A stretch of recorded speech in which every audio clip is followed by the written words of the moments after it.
2 फरवरी 2022 से लेकर 1 फरवरी 2023 तक जगदेव बाबू का जन्म शताब्दी वर्ष है।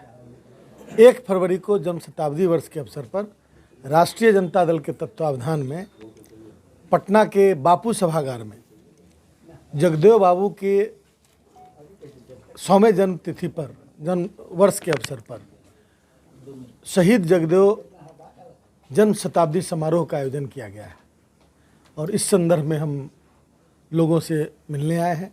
जगदेव बाबू के विचारों में आस्था रखने वाले सारे लोग इस सम्मेलन में शामिल होंगे और हम अरवल भी अपने साथियों को आमंत्रित करने के लिए आए हैं और आमंत्रित करते हैं कि उनके विचारों में आस्था रखने वाले सभी लोग वहाँ पर उपस्थित। सर, पार्टी में कुछ ठीक ठाक नहीं, कोई तरहीज नहीं दे रहा, आखिर क्या वजह रहा है सर?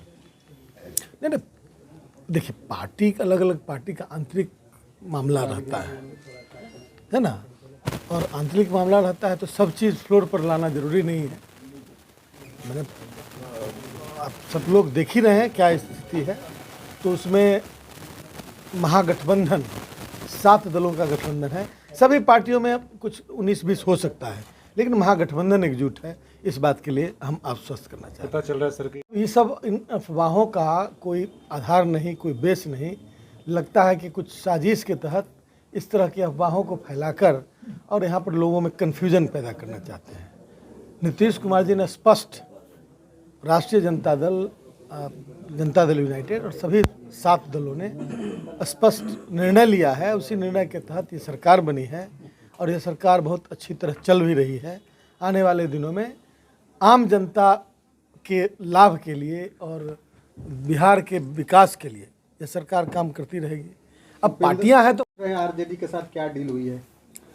अब देखिए, उपेंद्र कुशवाहा जी का मैं फिर बोल रहा हूं कि उनका अपने पार्टी के अंदर का कुछ बयान हो सकता है और उनका अपने अंदर का मामला है। इसको क्यों फ्लोर पर इतना एक्सप्लोर करने की जरूरत पड़ रही है? उनके करीबी उपेंद्र धीरज जी भी सर नहीं, करीबी, मैं फिर बता रहा हूँ, जब इस तरह की चीज़ें जब होती है तो हम समझते हैं कि चीज़ें ठीक हो जाएंगी।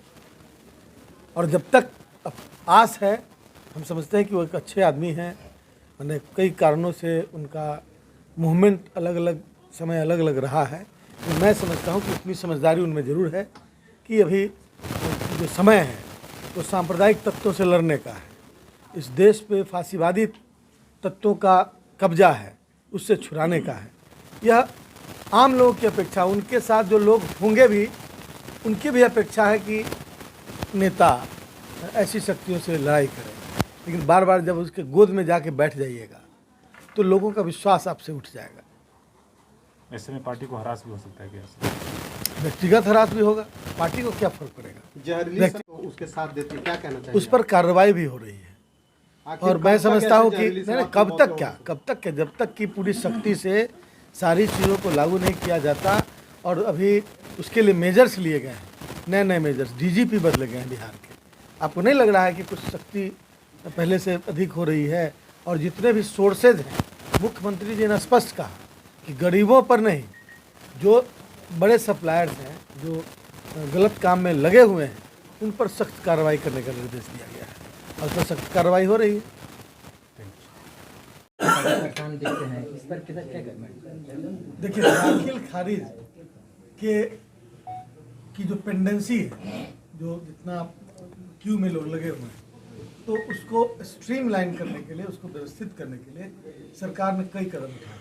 अब इस रिसेंट का कदम मैं बता रहा हूँ कि अब यहाँ के आरओ जो होता है, रेवेन्यू ऑफिसर, उसको भी अधिकार दिया जा रहा है कि वो भी दाखिल खारिज कर सकते हैं, सुनवाई कर सकते हैं।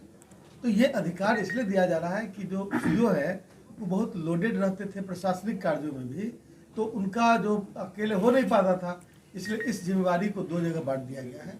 हम समझते हैं कि अब तेज़ी से काम भी होगा और इस पर जल्द ही, आपने देखा होगा कि जल्द ही अच्छा काम करने वालों को रेवेन्यू डिपार्टमेंट में हम उसको अप्रिशिएट करेंगे, प्रशस्ति पत्र देंगे।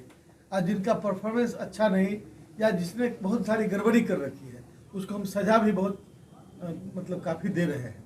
तो यही तरीका है प्रशासनिक व्यवस्था राजस्व विभाग में बेहतर करने का। और उसी से भूमि सुधार भी होगा। हम अपेक्षा करते हैं कि 2 से 3 महीने में बहुत सारी सुविधाएं आ जाएंगी, जिससे आम आदमी को काफ़ी राहत मिलेगी। अभी तत्काल नक्शा जो है उसको ऑनलाइन कर दिया गया है। हमने ऐप जारी किया है कि कोई भी आदमी अपने घर, अपने ज़मीन का, अपने गांव का, अपने जिस किसी चीज़ का भी नक्शा चाहते हैं उसको आप ऑनलाइन अप्लाई करें। नॉमिनल फी पर उनके घर पर वो नक्शा यहाँ लगभग स्पीड सर पोस्ट से आ जाएगा।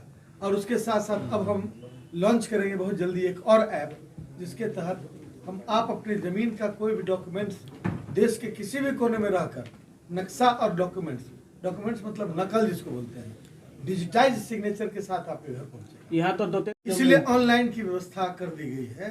जहाँ खराब है वो तो ठीक होगी, लेकिन कुछ आदतें भी खराब है, तो उन आदतों को सुधारने का सबसे अच्छा तरीका है कि विकल्प खड़ा कर दो। हमने विकल्प खड़ा कर दिया कि किसी भी तरह की परेशानी हो आप ऑनलाइन कीजिए, और ऑनलाइन आपको बाय पोस्ट, स्पीड पोस्ट से एकदम मोटा कूट के डब्बे में वो नक्शा तैयार होकर आपके पास आएगा।